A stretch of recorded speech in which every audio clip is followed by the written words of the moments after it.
ஒரு 2 நாளைக்கு முன்னாடி கலைஞர் தொலைக்காட்சியில் ஒரு நிகழ்ச்சி பார்த்தேன்.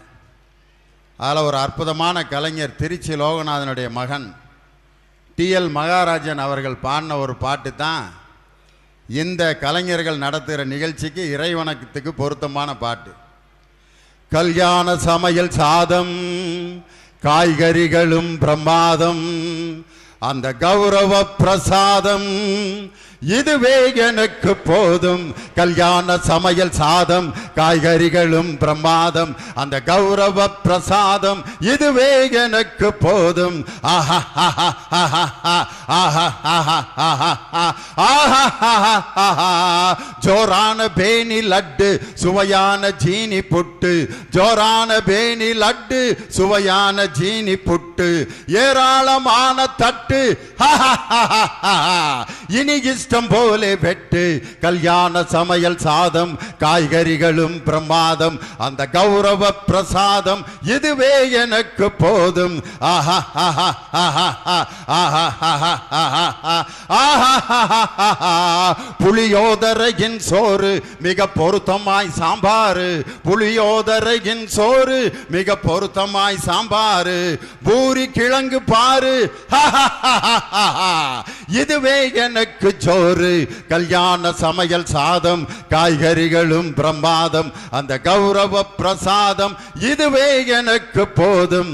ஆஹா ஆஹா ஆஹா ஆஹா ஆஹா ஆஹா. இது மத்தியானம் 12:30 பாட வேண்டிய பாட்டா? எல்லாம் குளவட்டினியா உட்கார்ந்துருக்கிற நேரத்தில் பட்டிமன்றம். இது ஒரு மனுஷன் பேச்சை கேட்குற நேரமே இல்லை. இது 12:45, வெயில் புடிங்கிட்டு அடிச்சுக்கிட்டு இருக்கு, வயிறு காந்துது, இப்போ போய் பட்டிமன்றம். வாழ்க்கையில் எந்த ஒரு விஷயத்துக்கும் ஒரு மனுஷன் போதும்னு சொன்னதாக வரலாறே கிடையாது. 2 வேட்டி எடுக்கிறப்ப இன்னொரு வேட்டி வேணுமான்னா கொடுத்தா நல்லதுதான் அப்படிமா. வீடு 2 கட்டியாச்சு, இன்னொரு இடம் சீப்பாக வருதுன்னா விட மாட்டேன்.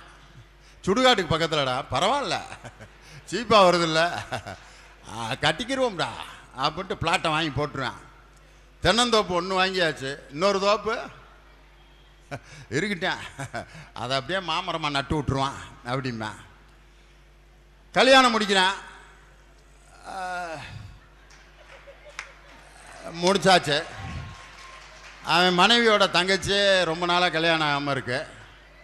அவங்க அப்பன் கதறாரு வந்து, என் 2வது மகளுக்கு கல்யாணம் ஆகலை, என்ன செய்ய சொல்கிறீங்க? அதுக்கு என்ன செய்ய சொல்கிறீங்கிறான். ஓன்ட்ட எதுக்கு சொல்கிறேன்? சரி நீங்களாம் பிரியப்பட்டு கொடுக்குறத நான் வேணான்னா சொல்ல முடியும் அப்படின்னு ஏற்றுக்கிட்டவன் இருக்கான். அதுலேயும் போதுங்கிற மனசு கிடையாது. ஆனால் வாழ்க்கையில் ஒரே ஒரு விஷயத்தை தான், அப்பா போதும்பா வயிறு நிறைஞ்சிருச்சுப்பான்ட்டு மன திருப்தியோடு சொல்லக்கூடிய ஒரே விஷயம் சாப்பாடு தான். ஒரு கல்யாண வீட்டில் பொண்ணு எப்படி இருக்குன்னு மாப்பிள்ளை கவலை பண்ணணும், மாப்பிள்ளை எப்படி இருக்குன்னு பொண்ணு கவலை பண்ணேன், பொண்ணு மாப்பிள்ளை எப்படி இருக்காங்கன்ட்டு பெற்றவங்க கவலை பண்ணேன், எவ்வளவு செலவாச்சுன்ட்டு பொண்ணு வீட்டுக்காரன் தான் கவலைப்படுவேன், மாப்பிள்ளை வீட்டுக்காரன் தெனாவட்ட அலைவேன். மாப்பிள்ளையோட அப்பனை பாருங்களேன், அவனுக்கும் கல்யாணத்துக்கும் சம்மந்தமே இல்லாத மாதிரி போவேன். எல்லாரையும் சாப்பிட கூப்பிடுவான், வாங்கண்ணே சாப்பிடுங்க, அண்ணா நான் முதலே சாப்பிட்டேன், பரவாயில்ல இன்னொரு தடவை சாப்பிடுங்க. ஏன்னா அவனுக்கும் செலவுக்கும் சம்மந்தமே இல்லை. இந்த அல்லையில் பைய வச்சுக்கிட்டு இந்த இப்படியே அலைவான் பாருங்க. அவன் யாருன்னு நீங்கள் கூப்பிடாமையே தெரிஞ்சுக்கலாம். வாங்க பிரதர், நீங்கள் தான் பொண்ணோட அப்பாவா? எப்பட்றா கண்டுபிடிச்ச? ஓ மொழியிலே தெரியுது ஐயா. கருவேப்பிலை தீர்ந்துருச்சுன்னு அவனை தான் கூப்பிட்டு கேட்பேன். கருவேப்பிலை தான் உன்கிட்ட தான் கேட்கணும், அப்புறம் வேறு எவன்கிட்ட போய் கேட்க சொல்கிறேன்? மண்டப வாடகை, சேரு செலவு, மேலே செலவு, அந்த செலவு எல்லாத்தையும் கொடுத்துவிட்டு இந்த இப்படியே உட்காந்துருப்பான். யாருன்னு பார்த்தா பொண்ணோட அப்பேன். அது மாதிரி ஒரு கல்யாணத்தில் யார் எப்படி இருக்கான்னு மக்கள் கவலைப்பட மாட்டாங்க. எப்படி இருந்தாலும் சாப்பாடு வயிறு நிறைய அருமையாக போட்டான் பாடுறா, அந்த மனுஷன் நல்லா இருக்கணும்டான்னு சொல்லுவாங்க. ஒருத்தர் வந்து நான்லாம் அந்த காலத்தில் போதும், அந்த காலத்தில் என்ன அஸ்தம்பட்டி வரைக்கும் நடந்தே போனேன், அப்போ மாட்டு வண்டியில் நடந்து போனேன். இப்போ 2 நிமிஷத்துக்கு ஒரு பஸ்ஸு வருது. பஸ்ஸு போகிறத விட்டுவிட்டு நான் நடந்து போனேன்னா கேனப்பே பெற்ற கிறுக்கு பேம்பேன் என்னைய, போதும் நிறுத்து. அன்னைக்கெல்லாம் கரண்ட் இல்லாமல் மண்ணெண்ணெய் விளக்கெல்லாம் படித்தேன். அன்னைக்கு தாமஸ் ஆல்வா எடிசனே உன் காலத்தில் உயிரோடு இல்லை. அவர் கண்டுபிடிச்சதே இப்போ தானேயா. இப்போ இவ்வளவு லைட் இருக்கும்போது நான் அரிக்கன் லைட்டை வச்சு படித்தேன்னா என்னை என்ன நினைப்பேன்? எந்த அப்பையும் பெற்று இப்படி விட்டுருக்கான் பாரு, எலக்ட்ரிக் லைட்டுக்கு பக்கத்தில் அரிக்கன் லைட்டை வச்சு படிச்சுக்கிட்டு இருக்கானேன்னு கேட்பானா இல்லையா? அப்படிம்பான். பெருசுகளை பார்த்தா லந்து பண்ணுவான். அவங்க அப்பனை பார்த்தா ரொம்ப டென்ஷன் ஆவாங்க. பெரும்பாலும் இந்த ஆம்பளை பேலுக பாருங்களேன், அவங்க அப்பனை பார்த்தாலே அவங்க அம்மாட்ட கூப்பிட்டு சொல்லுவேன், உன் புருஷனை ஒழுங்காக இருக்க சொல்லு, அனாவசியமாக நம்ம லைனில் குறுக்க வர்றாரு அப்படிமே. டே என் புருஷனாடா உங்கள் அப்பாடா, அது எனக்கு தெரியும், ரெண்டும் ஒன்று தான். என்ன இருந்தாலும் என்னை படிக்க சொல்லிக்கிட்டு இருக்காரு அப்படிமே. ஏன்டா அவர் படிக்கலடா, உன்னையே படிக்க சொல்கிறாரா, அவருக்கு தான் வரல, இல்லை அப்புறம் அவர் பார்த்தா உள்ள எப்படி இருப்பேன், போம்மா போய் சொல்லுமா அப்படிமே.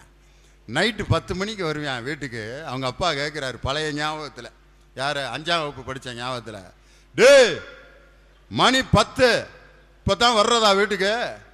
அதுக்கு அந்த 18 வயசு பையன் சொல்கிறேன், அதான் வர்றோம்ல அப்படிமே. டே நான் உங்கள் அப்பாடா, அதுக்கு என்ன செய்ய சொல்கிற? டே பெத்த அப்பன்டா, பெத்தவனுக்கு பேர் தான் அப்பேன். போ டே அப்போ பயந்தேன் இப்பயும் பயப்பட சொல்கிறியா? இப்படியே வளர்ந்து வர்றேன். கல்யாணம் 18ஆம் தேதி, 15ஆம் தேதி அவனை பாருங்கள். கல்யாணத்துக்கு முன்னாடி ஒரு 3 நாளைக்கு முன்னாடி ஒரு ஆம்பளை மேரேஜ் எல்லாம் ஃபிக்ஸ் ஆகி பத்திரிக்கை கொடுத்துக்கிருக்காங்க. 18ஆம் தேதி கல்யாணம், 15 அவனை தனியாக வாட்ச் பண்ணுங்களேன். ஒரு மாதிரி இருப்பான், இந்த அப்படியே அவனா சிரிப்பான், யாரு கூடயும் பேச மாட்டான். அவன் ஃப்ரெண்ட்ஸ் எல்லாம் வருவாங்க, போடா டிஸ்டர்ப் பண்ணாங்கடா அப்படிமா. அப்படியே கன்னத்தை தடவுவேன். பொண்ணு ஆத்தூர் நல்லா சுண்டி விட்டா ரத்தமாம்ல டாடாடாடாடான்னுட்டு இருப்பேன். கல்யாணம் 18 முடிஞ்சு 21ஆம் தேதி கொடைக்கானல்லாம் போயிட்டு வந்திருப்பாங்க. அப்போ பாருங்க அவனை, அப்பையும் அப்படி தான் இருப்பேன், நடந்ததை நினச்சி.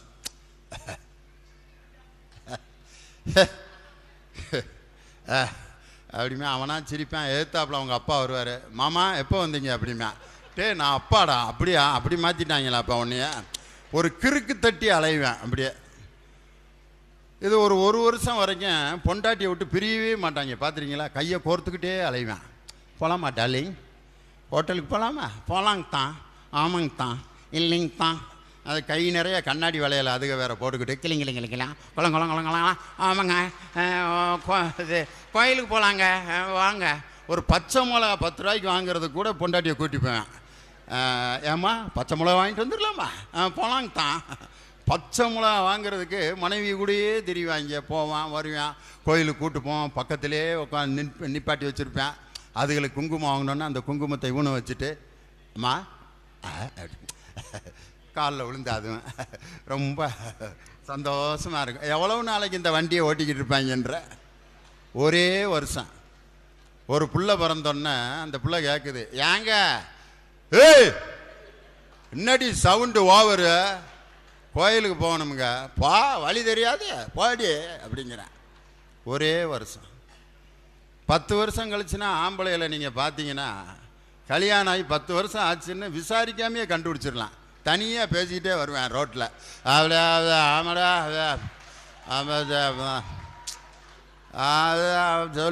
சொன்னாங்க மெதுவாக முடுறான்னு, அதான் ஃபைனான்ஸா, ஆமாம் கொடுக்கணும். அந்த நேரம் பார்த்து ஒருத்தன் கல்யாணம் முடித்து பொண்டாட்டியை கூப்பிட்டு அப்படி நடந்து போகிறேன். மஞ்சள் வேட்டி மஞ்சள் சட்டையை போட்டுக்கிட்டு, அவன் சம்சாரம் பட்டுப்புடையை கட்டிக்கிட்டு, அதுவும் கண்ணாடி வலையில் போட்டுக்கிட்டு, பின்னாடி ஒருத்தன் பாய் தலானியை தூக்கிட்டு வர்றேன். இந்த 10 வருஷம் நொந்தவன் அவனை பார்க்குறேன். போறியாடா, உன்னைய மாதிரி தான்டா என்னையும் கூட்டி போனேன். இங்கே போகிறா சாமி போ, அறுக்க போகிற ஆடு மாதிரியே போகிறானே அப்படின்னா. அவனை பார்த்தீங்கன்னா அந்த மாலை வேற போட்டு கூட்டி போவாங்க, வெட்டுறதுக்கு கடாவை கூட்டி போகிற மாதிரியே இருப்பான் அவன்.